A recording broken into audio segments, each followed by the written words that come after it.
अस्सलाम वालेकुम स्टूडेंट्स, उम्मीद है आप सब खैरियत से होंगे। आज हमने उर्दू अलिफ में अपने सबक नंबर 11 मेरी आवाज़ सुनो का खुलासा लिखना है।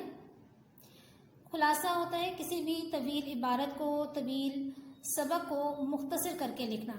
खुलासा लिखते हुए ये बात जहन नशीन रहे कि आपने खुलासा 3 से 4 पैराग्राफ की सूरत में लिखना है। सबक की तरतीब का ख्याल रखना है। इसके साथ साथ आपने सबक के ही अल्फाज व तराकीब को इस्तेमाल करना है। ये खुलासा जो आज हम करने लगे हैं, इसको आपने अपने कॉपीज पे खुशखत लिखना भी है। मैं एक सैयारा हूँ। अब यहाँ पर मैं के ऊपर मैंने मीम में ज़बर लगाया है, उससे हमें में और मैं का फ़र्क वाज़े होता है। तो जब भी आप लफ्ज़ मैं लिखें तो ज़बर की अलामत लाजमी लगाया करें मीम पे, और जब भी एक जुमला मुकम्मल हो तो उसके बाद ख़त्मे की अलामत। वो सैयारा जिस पर आप रहते हैं, दुनिया वालों ने मेरा नाम ज़मीन रखा है। मैं हज़ारों साल पहले वजूद में आई थी। मैं आज जैसी नज़र आती हूँ, पहले ऐसी नहीं थी।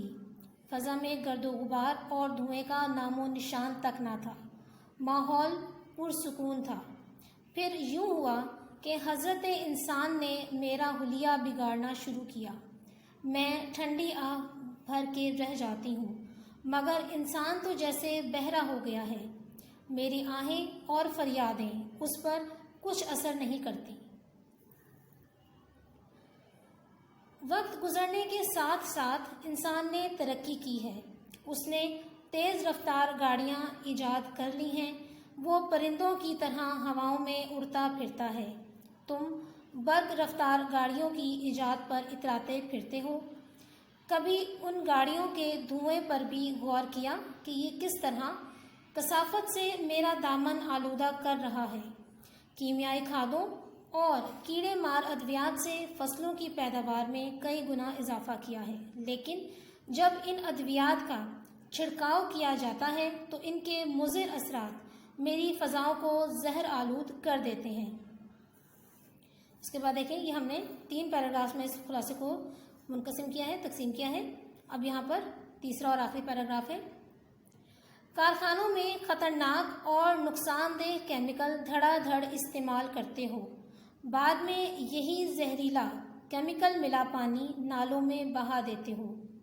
नालों से होता हुआ ये पानी दरियाओं में जा गिरता है और बेचारी मछलियाँ और पानी में रहने वाले दूसरे जानदार जान से हाथ धो बैठते हैं। कुछ दर्द दिल रखने वाले इंसान मेरे बचाव के लिए तदबीरें करते रहते हैं। उन्हीं की कोशिशों से हर साल दुनिया भर में 22 अप्रैल को यौम अर्ज़ मनाया जाता है। मुझे तालिब इल्मों से बहुत उम्मीदें हैं। अगर हर तालिब इल्म एक पौधा लगाए तो ज़मीन पर करोड़ों दरख्त होंगे। धुआं पैदा करने वाली सवारियों का इस्तेमाल ख़त्म करके आलूदगी पर काबू पाया जा सकता है। तुम सोचते हो कि एक तालिब इल्म क्या कर सकता है?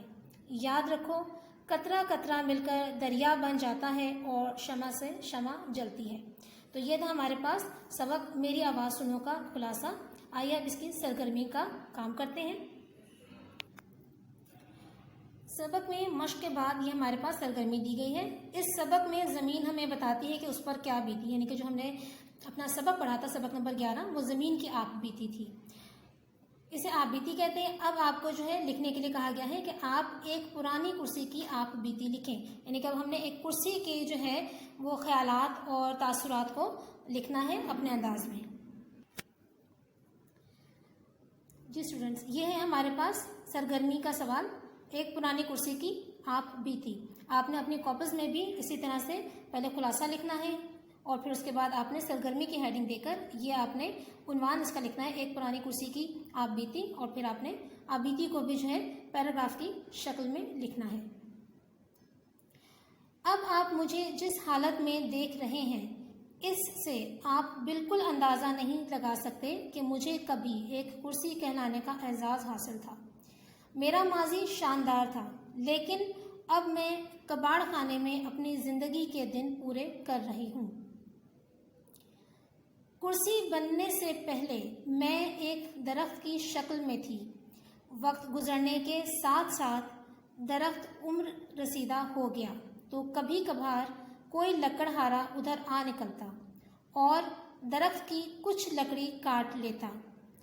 ایک دن کچھ آدمی آئے اور بڑے بڑے کلہاڑے اور آریاں لے کر درخت کاٹنا شروع کر دیا۔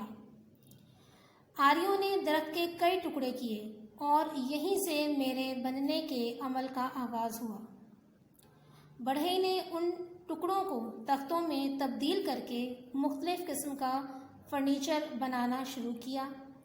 انہی میں سے ایک تختے سے بڑھئی نے مجھے ایک آرام دہ کرسی کی شکل دے دی۔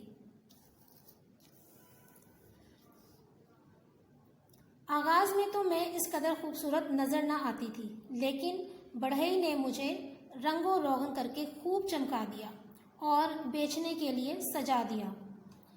ایک دن ایک امیر آدمی نے مجھے پسند کیا اور خرید کر گھر لے گیا۔